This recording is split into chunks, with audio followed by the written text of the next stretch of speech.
Phil, I've heard people say things recently that are so far removed from any form of reality. Like, have you heard people they'll bash capitalism, but they benefit directly from capitalism, right? Yeah. You hear that all the time. They're like, every single protester. You like, look at him, you're like, Antifa en masse. Right? You're like, you go like, so what is your job? Who made their little black masks that they're all wearing and their little camouflage vests like that? Capitalism made camouflage mainstream. Yep. And the people you don't like are the ones who bought it all so that you would have the opportunity to have it now. It's unbelievable. Like, you listen to him talking, like, you really believe what you're saying? No. And yeah, capitalism's bad. I'm like here's the thing. As things get worse and worse and worse, you're going to see quite a few things start to happen, Nick. People's voting patterns will change. Women are going to pretend to be feminine again.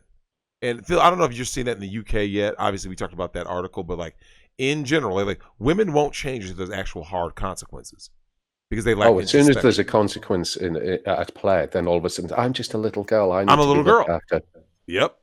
They flip that quick, right? So, and I'm starting to see more and more that it's gotten to that point, Phil, where people are starting to kind of feel whether it be civil war or a soft or even hard collapse, right? They can feel it. They can feel it. Nick, all these countries who owe other countries, we're getting to that point where people start looking, Nick, and like, I think the college system is going to be one of the first like massive institutions to completely collapse. Good. That's got to go. You know what I'm talking about, right, Phil? Like, collapse. Well, I'm even seeing this in we call it universities over here. And we're talking like institutions that have been around for hundreds of years, lots of prestige, and they're starting to try and rewrite history. And you want me to take you seriously as like a scientific or even artistic merit, and you just disbelieve, because this is inappropriate, therefore we're not going to talk about it. It's insane. If you're a learning institution, you learn what happened, or at least build on what happened so you can further knowledge as it is. This whole idea that because something is linked to slavery or colonialism or anything like that, we must not talk about it and just rewrite history. It's making a mockery of what we've actually built as a nation. Well, and if we don't look at the horrors of the mistakes and confront them and realize, okay, this is what built this thing, and we don't want to do it this way again. Actually, and for as much of a weirdo as Stefan Molyneux is, one of the things I really do agree with is he talked about how slavery was actually an impediment to societal growth, because with free labor that they had no need for technological improvement, and you didn't really get massive evolutions in farming technology and industrialization until they went ahead and abolished slavery, because then they had need to, we can't pay all these people to do this. We need more efficient things. So let's start making machines and make each worker more effective, so we're getting more output with less input. I think that's one of the reasons, we talked about it, Nick, in the American Civil War. One of the reasons why the South lost was their technological disadvantage and economic and technological disadvantage. Well, and the fact that their fighting force, your fighting force in Civil War time was your labor force, and they didn't allow their labor force to fight because they would turn on them. Yep. So it's like they had a fighting population disadvantage because their labor force was in large part made up of slaves. Yep. And you can only, if you're going to have slaves fight for you, you have to have some harsh protocols in place. Well, think about it, Nick. What is your give back, right? Like, go fight for me. For what?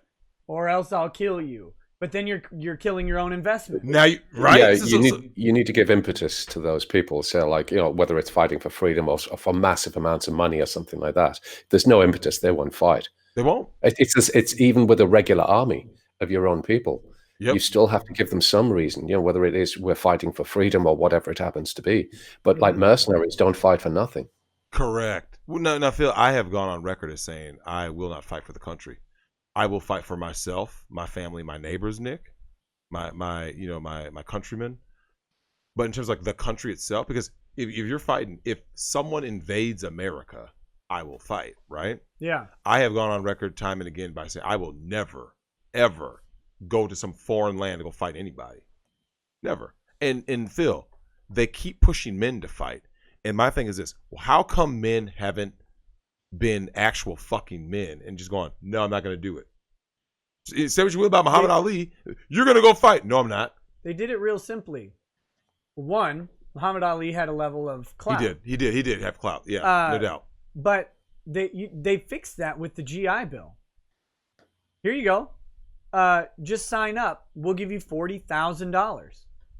No, I'm talking about in modern time, right? In this Well, era of feminism. we did actually have this in the Second World War in the UK.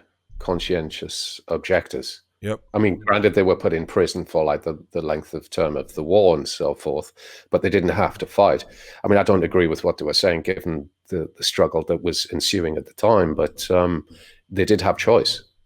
Yeah. I will not fight for this country because the country has said time and again, and they've done it to you guys in the UK to a larger extent, Phil, of saying they don't need men, they don't like men, they don't care about men. But when shit hits the fan, hey, now I need you to go fight for me. It's similar to how slavery was, right, Nick? Men are basically indentured servants in the Western world. No one gives a fuck about men.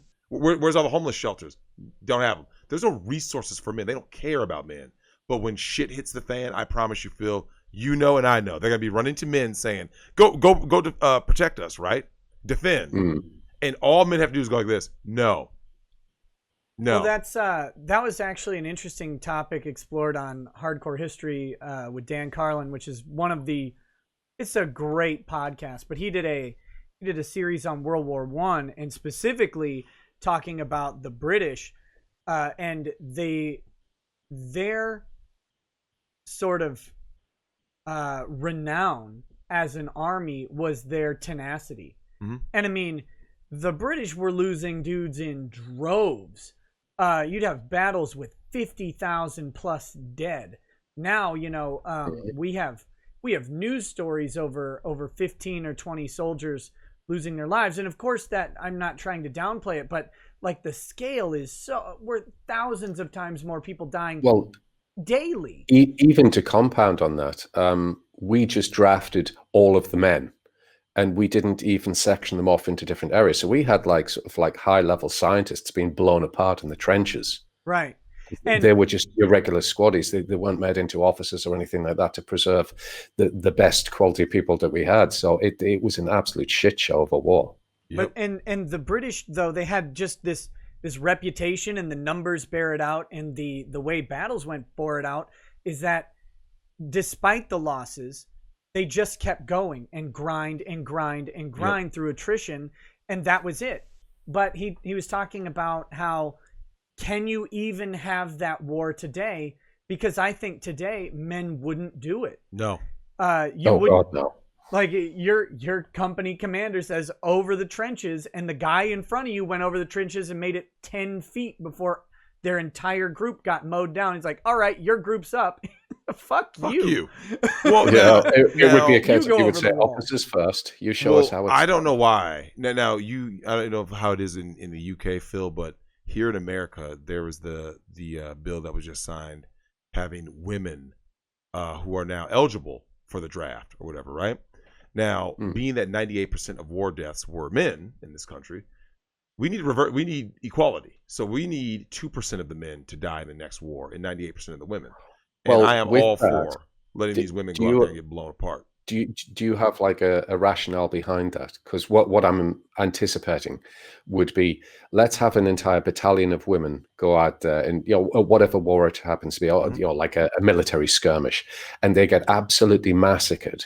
Yep. Right. And it's not a case of like, I want to see the women get killed, but I just want to show everyone, look, women in the military don't work. Now, if they're piloting I don't like your sexism. Like that's okay. But I don't like his sexism. Women are strong and independent, and they are equal to men. I don't even think it's that. What I think is the benefit of the atrocity would be that everyone would make more of a deal about the deaths of that woman regiment than they would about the deaths of the male regiment. Yep. And so Well, yeah, that goes without saying. they would yeah. not even like just ignoring the whole like question of whether or not they would work. In my opinion, no. But the horror of society, they go, huh, what did we do? We sent this legion of women to their death. And it's That's like, yeah, great. you do that to men. That's great. You do that to men all the time. That's right. And And no no one one gave a cares. fuck about men. At any point in history, we've been considered disposable. That's cool, Nick. I'm okay with that. You know why? Well, they propagandized that I don't think it was men were considered disposable. We were. They were, but to the average person, right, who's out there, like who didn't go to war because they're too old or they're working a job or they're in college or too young, whatever, you know, they're up until Vietnam especially, they're venerating these guys who are going over there because the propaganda coming back was that this was the heroic and patriotic thing to do. So it's like, while they may have been disposable to command or the political structure, like your average people are not seeing them as disposable. They're seeing it as a noble sacrifice, in my opinion. Mhm. And I think that's a little bit, different. I don't want to shit on the everyman and say the everyman thinks that the regiments of men are disposable. I think it's the power structures that do. So you've got universities.